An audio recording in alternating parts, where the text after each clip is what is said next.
दोस्तों, अगर आप यूपीएससी सिविल सर्विसेज एग्जामिनेशन 2025 को टारगेट कर रहे हैं तो ये सही वक्त आ चुका है जब आपको अपनी प्रिपरेशन को प्रीलिम्स की ओर मोड़ देना चाहिए, क्योंकि ये इस एग्जाम की सबसे कॉम्पिटिटिव स्टेज है। 10 लाख में से केवल 15,000 लोग ही मेंस के लिए, जो कि नेक्स्ट स्टेज है, उसके लिए चुने जाते हैं। ऐसी कॉम्पिटिटिव स्टेज में आपकी प्रिपरेशन को और आपकी सक्सेस को और इंश्योर करने के लिए चहल एकेडमी लाई है प्रीलिम्स क्रैकर प्रोग्राम, जिसमें कि लगभग 500 घंटे की क्लासेस में आपको क्वेश्चंस के थ्रू सिलेबस कवरेज मिलेगा। इसको हम रिवर्स इंजीनियरिंग मेथड कहते हैं, जिसमें क्वेश्चंस को सॉल्व करके और उनके एक्सप्लेनेशंस के थ्रू आपका सिलेबस कवर किया जाएगा। राइट, एक क्वेश्चन जब आप सॉल्व करते हो तो उसमें एक ऑप्शन सही होता है और बाकी के 3 ऑप्शंस गलत होते हैं। वो तीनों ऑप्शंस क्यों गलत हैं, एग्जाम उस पर्टिकुलर क्वेश्चन उस पर्टिकुलर एग्जाम में क्यों आया, उस पर्टिकुलर ईयर में क्यों आया, ये सारी की सारी चीजें आपको बताई जाएंगी। प्रीलिम्स को अप्रोच करने का एक सही तरीका आपको बताया जाएगा। राइट, इसमें मैं आपको इंडियन इकोनॉमी सेक्शन से रिलेटेड जो कुछ क्वेश्चंस हैं जो मैंने सेलेक्ट किए हैं उनको बताना चाहता हूं कि किस तरह हम इंडियन इकोनॉमी सेक्शन को इसमें अप्रोच करेंगे। So there is this first question, which of the following statements are correct regarding the monetary policy committee, MPC. 2017 का क्वेश्चन है। 2016 में मॉनेटरी पॉलिसी कमेटी का कॉन्स्टिट्यूशन होता है। राइट, उर्जित पटेल कमेटी की रिपोर्ट पर होता है और 2017 में यूपीएससी के प्रीलिम्स में ये क्वेश्चन पूछ लिया जाता है। इससे हमें पता चलता है कि करंट बहुत ज्यादा इंपॉर्टेंट है और इससे रिलेटेड कॉन्सेप्ट भी इंपॉर्टेंट है। राइट, क्योंकि ये करंट ही नहीं था, ये 2014 से चल रहा था, जब पहली बार रघुराम राजन ने ये बोला था कि उर्जित पटेल कमेटी बनाई जाएगी और वो इन्फ्लेशन को कंट्रोल करने के ऊपर स्टडी करेगी। राइट, इसमें पहला स्टेटमेंट दिया हुआ है कि it decides the RBI's benchmark interest rate. देखिए, आरबीआई अपने इंटरेस्ट रेट के थ्रू इंटरेस्ट रेट को घटाकर, बढ़ाकर या न्यूट्रल रखकर ही इन्फ्लेशन को कंट्रोल करता है। तो एमपीसी का फॉर्मेशन ही इसीलिए हुआ था कि MPC, monetary policy committee, benchmark interest rate declare करेगी। राइट, ये कहीं ना कहीं आरबीआई के गवर्नर के पावर्स को कम करता है, डाइल्यूट करता है और मॉनेटरी पॉलिसी से रिलेटेड डिसीजन मेकिंग को डेमोक्रेटाइज करता है। राइट, इसके अलावा दूसरा स्टेटमेंट है, it is a 12 member body including the governor of RBI and it's reconstituted every year. Right, तो जब मॉनेटरी पॉलिसी कमेटी का फॉर्मेशन किया गया था तो उस वक्त इसमें 6 मेंबर्स की बात थी। अभी भी इसमें 6 मेंबर्स की ही कॉन्स्टिट्यूएंसी है। 3 मेंबर्स आरबीआई सिलेक्ट करता है और 3 मेंबर्स गवर्नमेंट नॉमिनेट करती है। जो गवर्नमेंट नॉमिनेटेड मेंबर्स हैं वो 4 साल बाद रिटायर हो जाते हैं, उनका कोई रीअपॉइंटमेंट नहीं हो सकता है। राइट, तो जहां तक बात है 12 मेंबर बॉडी की, तो ये गलत स्टेटमेंट है और इसका रिकॉन्स्टिट्यूशन हर साल होता है, ये भी गलत है। राइट, इसके अलावा थर्ड जो स्टेटमेंट है वो बताता है कि it functions under the chairmanship of union finance minister. तो यूनियन फाइनेंस मिनिस्टर का मॉनेटरी पॉलिसी कमेटी में कोई रोल नहीं है, रादर आरबीआई का गवर्नर जो है वो यूनियन फाइनेंस एमपीसी को चेयर करता है। तो अगर हम इन ऑप्शंस को देखें तो इसमें ए बी सी डी में से ए ऑप्शन सही होगा, क्योंकि एक ही स्टेटमेंट सही है। अब इससे रिलेटेड एक्सप्लेनेशन जो है, राइट, कि मॉनेटरी पॉलिसी कमेटी क्या है, इसका फॉर्मेशन कैसे हुआ, तो it was constituted by the central government led by the RBI governor. Mission क्या है, fix repo rate to control inflation. Inflation को हमें कंट्रोल करना है, महंगाई को कंट्रोल करना है अंडर 4+2-2 मैकेनिज्म। 2 से 6% के बीच में हमें इन्फ्लेशन को रखना है। जब 6% से ज्यादा इन्फ्लेशन हो जाएगी तो ऐसे में मॉनेटरी पॉलिसी रिव्यू कमेटी भी है, जो मॉनेटरी पॉलिसी कमेटी के लिए गए डिसीजंस को रिव्यू करेगी हर 6 महीने में। और अगर 3 लगातार क्वार्टर्स तक मॉनेटरी पॉलिसी कमेटी महंगाई को कंट्रोल करने में फेल होती है तो इनको रिटन एक्सप्लेनेशन देना होता है कि भाई हम क्यों फेल हो रहे हैं लगातार महंगाई को काबू में लाने में। राइट, एस्टैब्लिशमेंट की अगर हम बात करें तो आरबीआई एक्ट 1934 के सेक्शन 45ZB में चेंजेस किए गए थे। फाइनेंस एक्ट 2016 के द्वारा ज्यादा ट्रांसपेरेंसी और अकाउंटेबिलिटी लाने के लिए रेपो रेट को चेंज करने में ज्यादा ट्रांसपेरेंसी और अकाउंटेबिलिटी लाई एमपीसी ने। कंपोजिशन की अगर हम बात करें तो 6 मेंबर्स होते हैं, आरबीआई का गवर्नर होता है, आरबीआई के डेप्यूटी गवर्नर होते हैं और साथ ही साथ आरबीआई बोर्ड का एक नॉमिनेटेड मेंबर होता है। राइट, और उसके अलावा बाकी के जो 3 मेंबर्स होते हैं उनको गवर्नमेंट नॉमिनेट करती है। डिसीजन मेकिंग की अगर हम बात करें तो मेजॉरिटी वोट डिसीजन मेकिंग होता है, मतलब 3-3 दोनों तरफ से हैं, तो जिधर भी मेजॉरिटी होगी उधर का डिसीजन माना जाएगा। बट आरबीआई का governor in case of tie, जब टाई हो, दोनों तरफ इक्वल हो, तो ऐसे में आरबीआई का गवर्नर कास्टिंग वोट डाल सकता है और उसका डिसीजन फाइनल और बाइंडिंग होगा। मीटिंग्स की अगर हम बात करें तो साल में 4 बार मिलना जरूरी है। साल में 4 बार मिलना जरूरी है, वैसे हर 2 महीने में मिलना होता है एमपीसी को। तो आपको इस क्वेश्चन के बैकग्राउंड में इतनी सारी इंफॉर्मेशन मिल गई जो फर्दर आपको इससे रिलेटेड क्वेश्चन सॉल्व करने में मदद करेगी, राइट? यही हमारा मोटिव है इस पूरे के पूरे रिवर्स इंजीनियरिंग मेथड को यूज करने का, इस स्ट्रेटजी को यूज करने का। अगर हम नेक्स्ट क्वेश्चन की बात करें तो यहां पर क्वेश्चन कहता है कि what are the most likely advantages क्या हुए हैं ऑफ इंप्लीमेंटिंग जीएसटी। जीएसटी कब इंप्लीमेंट किया गया? Again GST was also implemented in just July 2016-17, right? GST पर बात चल रही है, 17 में ही हो रहा है और 17 में ही क्वेश्चन पूछ लिया जाता है।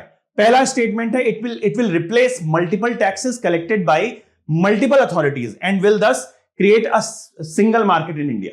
देखिए, जीएसटी जब आया था तो गवर्नमेंट ने इसी चीज का सबसे ज्यादा मार्केटिंग किया था, one nation one tax, right? तो अगर किसी ने न्यूज को प्रॉपरली देखा हो या थोड़ा बहुत भी देखा हो, हेडलाइंस पढ़ी हो केवल, तो आराम से इस स्टेटमेंट को वो एलिमिनेट कर सकते हैं। वो ये कह सकते हैं कि भाई ये बिल्कुल सही है।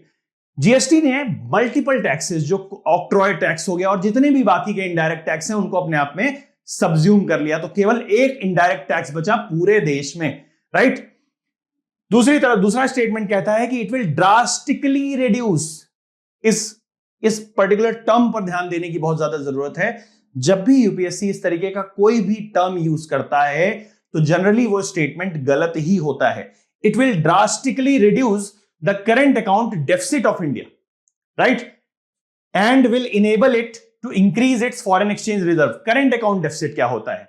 जब भारत किसी भी कंट्री के साथ ट्रेड करता है, trade off oil, trade off gold, right? तो हम इंपोर्ट बेस्ड इकोनॉमी है, इसलिए हम इंपोर्ट ज्यादा करते हैं और एक्सपोर्ट कम करते हैं। इस वजह से फॉरेन एक्सचेंज में अगर हम देखें तो हम हमेशा करंट अकाउंट डेफिसिट में रहते हैं। हमारे पास फॉरेन एक्सचेंज कम आता है, हमारे देश से बाहर ज्यादा जाता है, राइट? तो it will drastically reduce the current account deficit, ये फार फेच्ड स्टेटमेंट है, राइट? तीसरा अगर हम बात करें स्टेटमेंट, तो it will enormously increase the growth and size of economy of India. बिल्कुल ईज ऑफ डूइंग बिजनेस आएगा, हमारे देश में बिजनेस बढ़ेगा। बट इनॉर्मस इंक्रीज अगर हम बात करें कि बहुत ज्यादा अचानक से बढ़ जाएगा, तो वो पॉसिबल नहीं है। और आप इस स्टेटमेंट के आगे देखिए क्या लिखा हुआ है कि and will enable it to overtake China in the near future. GST implementation से केवल हम चाइना को ओवरटेक कर देंगे, राइट? तो 7 साल 8 साल लगभग हो चुके हैं और अभी तक हम चाइना को ओवरटेक नहीं कर पाए, राइट? तो कहीं ना कहीं फार फेच्ड स्टेटमेंट्स हैं। इन स्टेटमेंट्स को आपको पहचानना होता है एग्जाम में, राइट? तो दोनों ही स्टेटमेंट यहां पर गलत हो जाते हैं। करेक्ट आंसर की अगर हम बात करें तो पहला स्टेटमेंट ही सही होगा, तो A answer will be correct. Goods and services tax का इंट्रोडक्शन हुआ था 2017 में। 2017 में ही क्वेश्चन पूछा गया था। टू बूस्ट इकोनॉमिक ग्रोथ को बूस्ट करता है टू अ सर्टेन लिमिट। अब जीएसटी थे कितने तरीके के? जीएसटी 4 तरीके के हैं basically, CGST, SGST, IGST and UTGST. CGST क्या है? सेंट्रल गवर्नमेंट ये टैक्स कलेक्ट करती है। एसजीएसटी क्या है? स्टेट गवर्नमेंट कलेक्ट करती है। इंटीग्रेटेड जीएसटी, जब इंटर बॉर्डर ट्रांजैक्शंस होते हैं, इंटर बॉर्डर सप्लाई होती है, तो उसमें आईजीएसटी लगता है।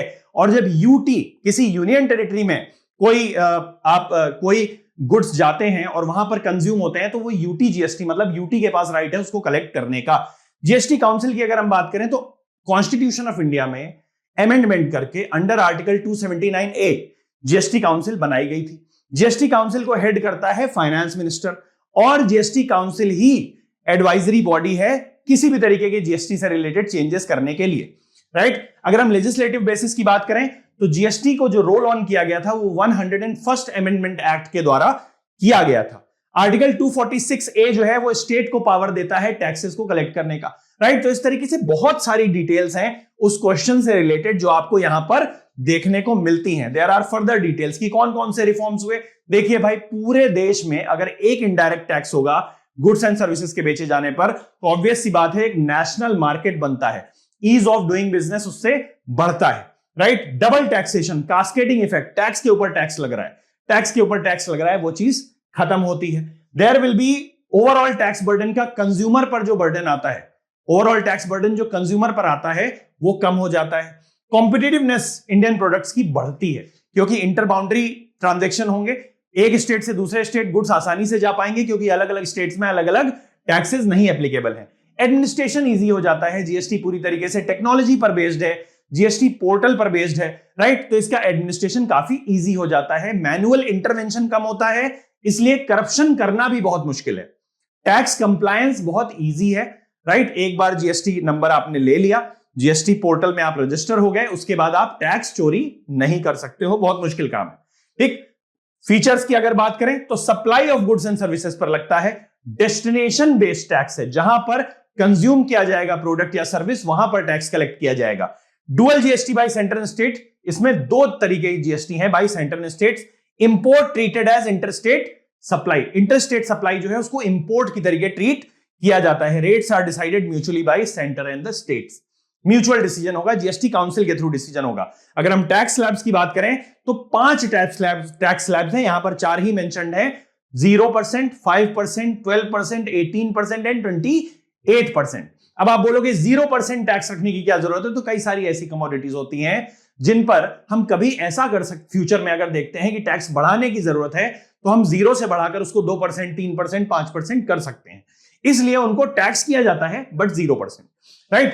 तो आपको एक क्वेश्चन सॉल्व करके उससे रिलेटेड कितनी सारी इंफॉर्मेशन यहां पर मिल गई। अगला क्वेश्चन ये है, what is the purpose of setting up of small finance banks in India? Small finance banks, ठीक है? तो नाम ही अपने आप में काफी है आपको ये बताने के लिए कि इनका काम क्या है। छोटा छोटा फाइनेंस देना, 2017 का क्वेश्चन है, बहुत ही इंटरेस्टिंग पेपर आया था इकोनॉमी का 2017 में। पहला स्टेटमेंट जो है वो ये कहता है, to supply credit to small business units, छोटी छोटी बिजनेस यूनिट्स को क्रेडिट सप्लाई करना, small finance banks, right? Small businesses, to supply credit to small and marginal farmers, small and marginal farmers को क्रेडिट सप्लाई करना। और तीसरा statement है, to encourage young entrepreneurs to set up business particularly in rural areas. भाई देखिए, इसके लिए एक अलग से स्कीम आई थी properly, that scheme is called मुद्रा स्कीम। ये जो तीसरा वाला स्टेटमेंट है उसके लिए micro unit development refinancing agency मुद्रा स्कीम आई थी, ठीक है? तो तीसरा स्टेटमेंट इस तरीके से हो जाता है गलत।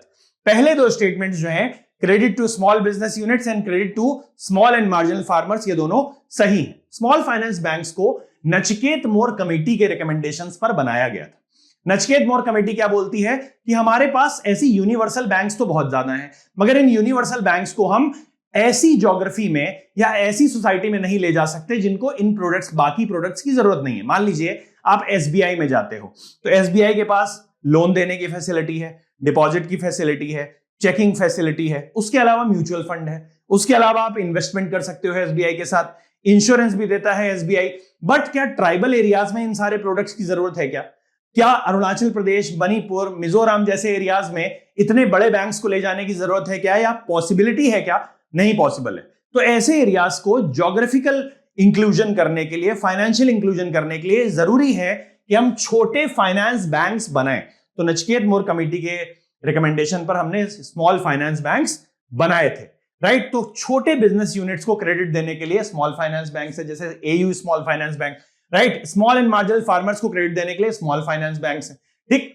अब पहला और दूसरा स्टेटमेंट इसमें सही है, तो इसलिए ए आंसर जो है वो करेक्ट हो जाता है, 1 and 2 ओनली, ठीक? स्मॉल फाइनेंस बैंक्स होते क्या है? They provide financial services to low income and underserved communities, right? Low income and underserved communities. Aim क्या है? Financial inclusion through small loan, savings and insurance, ठीक? रेगुलेशन कैसे होता है? Governed by companies act, banking regulation act and RBI act, तीनों govern करते हैं, ठीक? कमर्शियल बैंक्स के फॉर्म में ही रखा जाता है इन्हें, इसीलिए इनको सीआरआर और एसएलआर भी मेंटेन करना होता है। इस क्वेश्चन में कहीं नहीं पूछा गया, बट आप जब डिस्कशन में आओगे तो आप ये सारी की सारी इंफॉर्मेशन आपको साथ में मिलेगी। Maintain CRR and SLR, right? RBI की क्या गाइडलाइंस है? आरबीआई ने 2014 में दे दी थी। Scheduled banks status under RBI act, scheduled bank का स्टेटस मिला हुआ है, ठीक है? They have to focus on unbanked and underbanked access, ठीक? ऐसे एरिया जो अंडरबैंक्ड है या फिर अनबैंक्ड है उनको कवर करने के लिए है। 15% CRR, capital to risk weighted asset ratio, इनको रखना जरूरी है। मतलब अगर कोई रिस्क, जो भी एसेट्स बैंक रखता है उन पर कोई ना कोई रिस्क होता है। मान लीजिए आपने बैंक से लोन लिया और वापस नहीं किया, तो रिस्क है, ठीक है? तो रिस्क, एसेट्स को रिस्क वे करके रखा जाता है, तो उसका 15% कैपिटल इनको हमेशा रखना अपने पास जरूरी है। 75% ये प्रायोरिटी सेक्टर लेंडिंग करेंगे अपने एडजस्टेड नेट बैंक क्रेडिट का, और 25% ब्रांचेस जो इनकी होंगी वो अनबैंक्ड रूरल एरियाज में होंगी। ऐसे ग्रामीण क्षेत्र जहां पर अभी तक कोई बैंक नहीं है, वहां पर इनकी ब्रांचेस होंगी और मिनिमम पेड अप कैपिटल जो लोग इन्वेस्टर्स जिन्होंने इन्वेस्ट किया है उनकी paid up capital initial 200 crore होना जरूरी है। 50% loan portfolio in microfinance under और is equal to 25 lakh, 25 lakh के या उससे कम के 50% लोन्स होना जरूरी है। एलिजिबिलिटी क्या है? Experienced resident individuals, resident controlled company societies and conversion options for micro finance institutions, NBFCs, local area banks, payment banks and urban cooperative banks. Right, तो ये हमारा डिस्कशन था रिगार्डिंग कि हम किस तरीके से इस प्रोग्राम को कंडक्ट करेंगे for Indian economy section. Rest of the sections के लिए भी इसी तरह इस प्रोग्राम को कंडक्ट किया जाएगा। डिटेल डिस्कशन होगा, पहले आपके सामने क्वेश्चंस रखे जाएंगे, उन क्वेश्चंस को आप सॉल्व करोगे, फिर एक एक क्वेश्चन पर आपको बताया जाएगा कि कौन सी इंफॉर्मेशन जो आपको यहां पता थी या नहीं पता थी। अगर पता थी तो आपने क्वेश्चन सॉल्व कर दिया होगा, अगर नहीं पता थी तो आपको बताई जाएगी, साथ ही साथ जो एडेड इंफॉर्मेशन है उसके साथ वो भी आपको बताई जाएगी। इससे आपका कॉन्फिडेंस बढ़ता है और आपकी विल बढ़ती है कि हम ज्यादा से ज्यादा क्वेश्चंस सॉल्व करें। इस तरह से आप लगभग 2500 क्वेश्चन सॉल्व करते हो इस प्रोग्राम के अंडर में और आपको 10,000 क्वेश्चन सॉल्व करने का कॉन्फिडेंस आता है। यही हमारा मोटिव है। So this was our discussion. Thank you so much and if you join the programme we will meet soon. Thank you.